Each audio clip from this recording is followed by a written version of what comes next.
All right, तो एक recent report को लेके लोगों में काफी पैनिक का माहौल बना हुआ है। जिस स्टडी की मैं बात कर रहा हूं वो कंडक्ट की थी कंज्यूमर रिपोर्ट ने। तो इन्होंने 23 प्रोटीन पाउडर्स की टेस्टिंग कराई। इन 23 प्रोटीन पाउडर्स में से कुछ डेयरी बेस्ड प्रोटीन पाउडर थे, कुछ प्लांट बेस्ड थे, कुछ बीफ बेस्ड थे और कुछ मास गेनर्स भी थे। अभी जब लैब रिपोर्ट आई तो इन 23 सैंपल्स में से सब में प्रोटीन कंटेंट एक्यूरेट पाया गया या फिर एक्यूरेट से ज्यादा पाया गया। पर प्रॉब्लम आई कि 70% ऑफ द सैंपल्स में लेड के हाई लेवल पाए गए। इन 16 प्रोडक्ट्स में से जिन प्रोडक्ट में सबसे ज्यादा हाई अमाउंट ऑफ लेड पाया गया वो थे plant based organic protein powders. On an average इन प्लांट बेस्ड प्रोटीन पाउडर्स में अप टू 9 टाइम्स ज्यादा लेड पाया गया as compare to dairy based protein powder. अब बात करते हैं कि क्यों ये रिसर्च यूजलेस है। आप लोगों को पैनिक होने की जरूरत नहीं है। सबसे पहली चीज आप ये जानिए कि इसमें जो भी 23 प्रोडक्ट्स टेस्ट किए गए थे उनमें से हार्डली एक या दो प्रोडक्ट ही इंडियन मार्केट में आते हैं। तो ये जो रिसर्च है वो इंडियन मार्केट के लिए एप्लीकेबल नहीं है।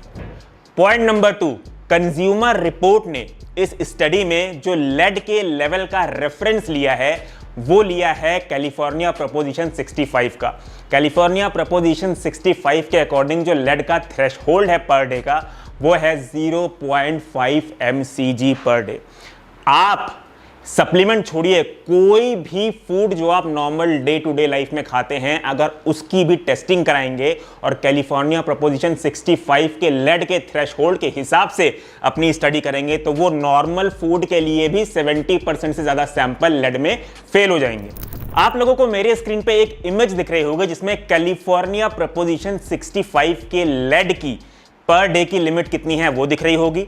FDA interim reference level lead की पर डे कितनी है वो भी दिख रही होगी और यूनाइटेड स्टेट्स ऑफ फार्माकोपिया की लेड की डेली इनटेक की लिमिट भी दिख रही होगी। आप देख सकते हैं कैलिफोर्निया प्रोपोजिशन 65 की डेली लेड की जो थ्रेशहोल्ड लिमिट है वो कितनी कम है as compare to the FDA and as compare to United States of Pharmacopeia. California proposition 65 की जो ये वार्निंग होती है वो सिर्फ कंज्यूमेबल प्रोडक्ट्स में नहीं होती बल्कि ऐसे प्रोडक्ट्स पे भी होती है जिसे आप छूते हैं या फिर जहां आप जाते हैं। फॉर एग्जाम्पल ये रेस्टोरेंट में हो सकती है, अम्यूजमेंट पार्क्स में हो सकती है, गराजेस में हो सकती है, फोन के चार्जर पे हो सकती है, बीचेस पे हो सकती है, इवन ये टबैको पे भी हो सकती है।